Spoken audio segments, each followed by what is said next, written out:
Hello everyone, बहुत बहुत स्वागत है आप सभी कार्टर 24/7 जुडिशरी के ऑफिशियल यूट्यूब चैनल पर। आज के सेशन के माध्यम से मैं आप सभी से बताना चाहूंगी, डिस्कस करना चाहूंगी कि क्या अगर कोई प्राइवेट कॉन्वर्सेशन हो रही है तो उसको पब्लिश करना इलीगल है इंडिया में या फिर लीगल है। इस पर हम चर्चा करेंगे, लेकिन इससे पहले आप सभी को एक काम करना है। सेशन को लाइक और शेयर कर देना है, और अगर चैनल पर पहली बार आए तो सब्सक्राइब जरूर कर लेना है। देखिए, बात स्टार्ट करने से पहले आप सभी से कहना चाहूंगी कि बहुत तरह की कॉन्वर्सेशंस होती हैं लोगों के बीच में, और जो normal day to day private conversations होती हैं, अगर यहाँ पर इनको पब्लिश कर दिया जाए तो शायद ही इनका कोई इम्पैक्ट हो। लेकिन मान लीजिए अगर ऐसी कोई कॉन्वर्सेशन है जहाँ पर कोई पार्टी इंक्रिमिनेट हो रही है या फिर अपनी प्राइवेसी का वॉयलेशन खुद ही कर रही है, तो इसको क्वेश्चन करा जा सकता है in the court of law. अब किस हद तक इस प्रकार की पब्लिकेशंस को डील करा जा सकता है, उसके बारे में चर्चा करने वाले हैं। सबसे पहले यहाँ पर संवैधानिक तरीके से बात करना चाहूंगी आपसे। जहां तक बात है इंडियन कॉन्स्टिट्यूशन की, तो हमारा हिंदुस्तान का जो संविधान है प्रोटेक्शन देता है एक इंडिविजुअल के राइट टू प्राइवेसी को। कोर्ट्स ने बहुत बार ये बातें बताई। तो बहुत सारी डिबेट्स यहाँ पर हुई है regarding the supposed right to information and an individual's right to privacy. आजकल का जो एरा है, जो सदी चल रही है, वो इंफॉर्मेशनल एक्टिविज्म के चल रही है, जहां पर डिमांड करी जाती है कि ट्रांसपेरेंसी हो। हर जगह हम ट्रांसपेरेंसी मांग रहे हैं क्योंकि अवेयरनेस है। और यहाँ पर कहीं ना कहीं क्या होता है कि जो लाइन होनी चाहिए right to privacy and right to information के बीच में, ये थोड़ी सी ब्लर हो रही है। मतलब समझ में नहीं आ रहा है कि किस हद तक राइट टू प्राइवेसी होगा और किस हद तक राइट टू इंफॉर्मेशन होगा।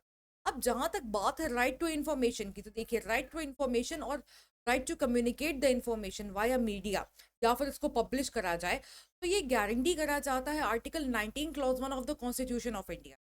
अब एक केस हुआ था state of UP versus Raj Narayan का। इसमें सुप्रीम कोर्ट ऑफ इंडिया ने कहा था कि article 19 clause 1 clause A, in addition to, क्योंकि गारंटी तो करता है freedom of speech and expression, ये इसके साथ साथ ये भी राइट गारंटी करता है कि हमारे पास अधिकार है रिसीव करने का इंफॉर्मेशन जो मैटर्स है, जो कि पब्लिक इंटरेस्ट से रिलेटेड। लेकिन आपको यहाँ पर देखने को मिलेगा कि मोर रिसेंटली कंसर्न्स जताए जा रहे हैं ओवर बैलेंसिंग, बैलेंस करा जाए राइट टू इन्फॉर्मेशन को with the right to privacy.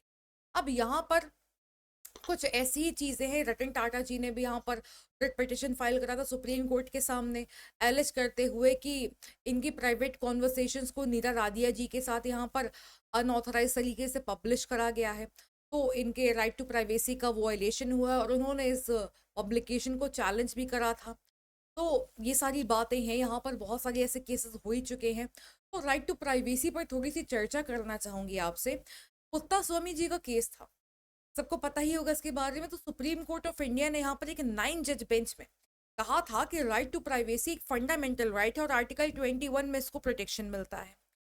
अब ये जो पुत्ता स्वामी केस का जजमेंट था, इसने ओवर रूल कर दिए थे पहले के जजमेंट्स को, जैसे MP शर्मा का केस हो गया, खड़ग सिंह का केस हो गया, जिसमें बोला गया था कि right to privacy fundamental right नहीं है, इनको ओवर रूल कर दिया गया। अब यहाँ पर ये बात जानने वाली है, बात करने जैसी है कि राइट टू प्राइवेसी को यहाँ पर प्रोटेक्शन दिया गया था as an intrinsic part of the right to life and liberty.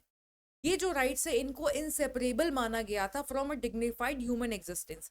अब ये जो इंसान की डिग्निटी है, equality between the human beings, और जो क्वेस्ट है लिबर्टी का, इसको फाउंडेशनल पिलर्स मांगे गए हैं हिंदुस्तानी संविधान के लिए।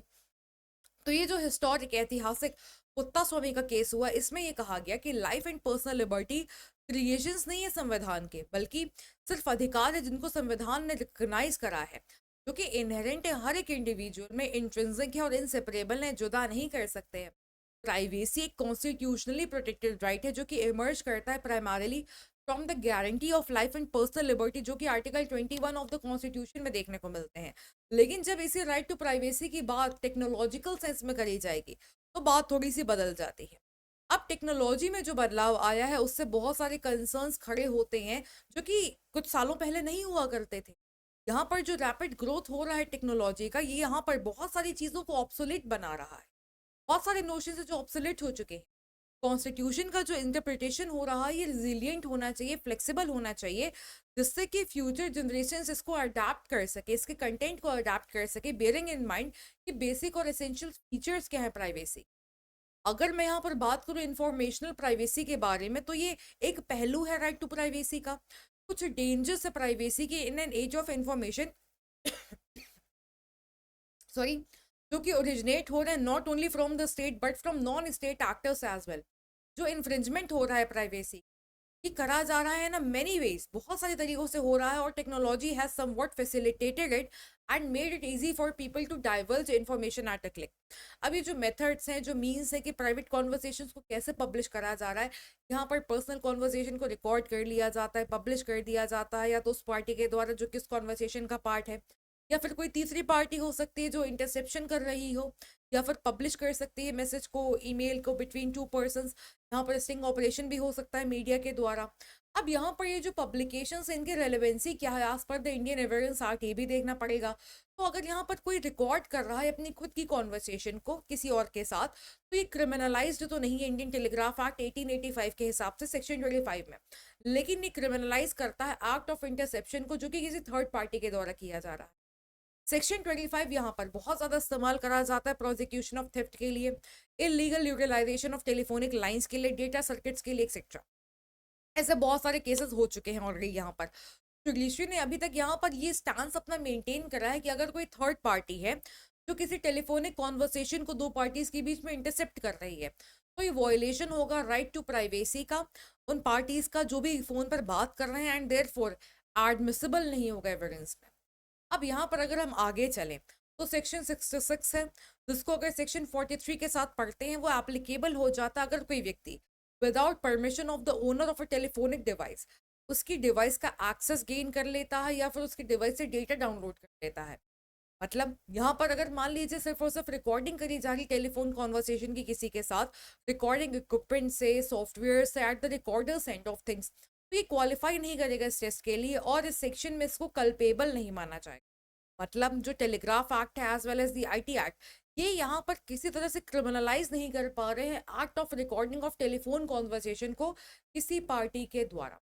खैर यहाँ पर कोई बार नहीं on the institution of a suit और क्लेम, या फिर कोई कंप्लेंट जो कि बेस्ड जो किसी फोन कॉन्वर्सेशन पर जो किसी पार्टी ने रिकॉर्ड कर लिए सामने वाले पार्टी के नॉलेज के बिना, केस तो करा ही जा सकता है। और जहां तक इंडियन एविडेंस एक्ट की बात है, तो सेक्शन 65 भी है जो यहाँ पर रिक्वायरमेंट्स ले डाउन करता है एडमिसिबिलिटी ऑफ इलेक्ट्रॉनिक एविडेंस के लिए, जो कि कोर्ट को जरूरी है, क्योंकि कोर्ट को चाहिए, कोर्ट को यहाँ पर सर्टिफिकेट चाहिए ताकि अश्योर हो जाए यहाँ पर कि जो सोर्स है उसकी इंटेग्रिटी और ऑथेंटिसिटी है डेटा की। क्योंकि यहाँ पर इलेक्ट्रॉनिक डेटा बहुत प्रोन भी तो होता है टेम्परिंग के लिए।